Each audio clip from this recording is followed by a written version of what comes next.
नेपाल में दो समुदायों के बीच हुई हिंसक झड़प के बाद हालात अब पूरी तरह सामान्य नहीं हुए हैं। तनाव को देखते हुए प्रशासन ने अब भारत की सीमा से सटे इलाकों में भी सख्ती बढ़ा दी है। नेपाल के सुनसरी जिले के कप्तानगंज में हुई हिंसा के बाद सिर्फ सुनसरी ही नहीं बल्कि भारत की सीमा से लगे सिराहा जिले के संवेदनशील इलाकों में भी अनिश्चितकालीन कर्फ्यू लागू कर दिया गया है। प्रशासन का कहना है कि सांप्रदायिक तनाव दूसरे इलाकों में फैलने की आशंका को देखते हुए ये कदम उठाया गया है। सिराहा के मुख्य जिला अधिकारी सुरेंद्र पौडेल ने गुरुवार दोपहर 2 बजे से अगले आदेश तक कर्फ्यू लागू करने के निर्देश जारी किए हैं और प्रशासन के मुताबिक जिला सुरक्षा समिति ने हालात की समीक्षा की है और इस समीक्षा के दौरान ये आशंका भी जताई गई कि इलाके में शांति व्यवस्था बिगड़ सकती है और विरोध प्रदर्शन या हिंसा फिर से भड़क सकती है। इसी वजह से संवेदनशील इलाकों में लोगों की आवाजाही पर प्रतिबंध लगा दिया गया है। कर्फ्यू का दायरा गोलबाजार नगरपालिका 3 के कसाहा खोला से लेकर चौहरवा चौक तक और फिर सैनिक चौक से रामप्रसाद तमांग जनता मल्टीपल कैंपस के आसपास के इलाकों तक रखा गया है। अब सवाल यह है कि आखिर नेपाल में हिंसा की शुरुआत कैसे हुई। दरअसल पूरा मामला 26 जुलाई की रात का है। हिंसा की शुरुआत सुनसरी जिले के देवानगंज ग्रामीण नगरपालिका के कप्तानगंज क्षेत्र से शुरू हुई और यहाँ दो समुदाय अपनी अपनी धार्मिक आयोजनों में व्यस्त थे। एक तरफ बोलबम यात्रा की तैयारी चल रही थी जबकि दूसरे समुदाय की तरफ से भी धार्मिक कार्यक्रम आयोजित किया जा रहा था। अब इसी दौरान लाउडस्पीकर पर तेज आवाज में बज रहे संगीत और धार्मिक झंडे लगाने को लेकर विवाद शुरू हो गया।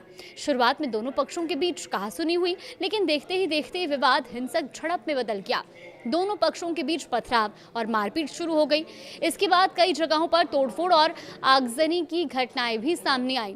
स्थिति जब नियंत्रण से बाहर होने लगी तो सुरक्षा बलों ने भीड़ को रोकने के लिए पहले चेतावनी दी, लेकिन जब भीड़ नहीं मानी तो सुरक्षा बलों को गोली चलानी पड़ी। इस दौरान 24 साल के एक युवक की मौत हो गई तो वहीं कई लोग और कुछ सुरक्षाकर्मी भी घायल हो गए हैं। हिंसा के बाद प्रशासन ने हालात को नियंत्रित करने के लिए कई इलाकों में कर्फ्यू और प्रतिबंध लागू किया है।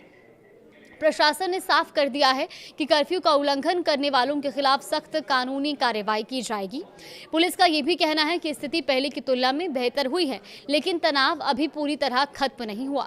इसी वजह से सुनसरी जिले की कई नगर पालिकाओं और ग्रामीण इलाकों में कर्फ्यू अभी जारी है। इसके अलावा इटहरी उपमहानगर और रामधुनी नगर पालिका के कुछ हिस्सों में भी प्रतिबंध लागू है। यानी प्रशासन की कोशिश है कि किसी भी तरह की नई हिंसा या तनाव को से पहले ही रोका जा सके। इसी बीच नेपाल की सुरक्षा व्यवस्था को लेकर एक अहम बैठक भी हुई है। नेपाल के प्रधानमंत्री की अध्यक्षता में राष्ट्रीय सुरक्षा परिषद यानी कि एनएससी की बैठक हुई, जिसमें सुनसरी की हिंसा और देश की समग्र सुरक्षा स्थिति की समीक्षा की गई। बैठक में सामाजिक सद्भाव और राष्ट्रीय एकता बनाए रखने पर जोर दिया गया।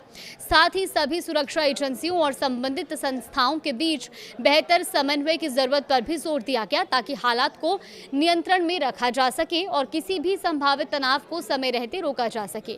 फिलहाल प्रशासन की सबसे बड़ी चुनौती यही है कि सुनसरी में शुरू हुआ यह तनाव दूसरे संवेदनशील इलाकों तक ना पहुंचे। इसी आशंका को देखते हुए भारत की सीमा से सटे सिराहा जिले में भी अनिश्चितकालीन कर्फ्यू लागू किया गया है। हालांकि पुलिस के मुताबिक स्थिति में पहले के मुकाबले सुधार हुआ है, लेकिन तनाव अभी पूरी तरह से खत्म नहीं हुआ। ऐसे में प्रशासन की नजर संवेदनशील इलाकों पर बनी हुई है और लोगों से शांति व्यवस्था बनाए रखने की अपील भी की जा रही है।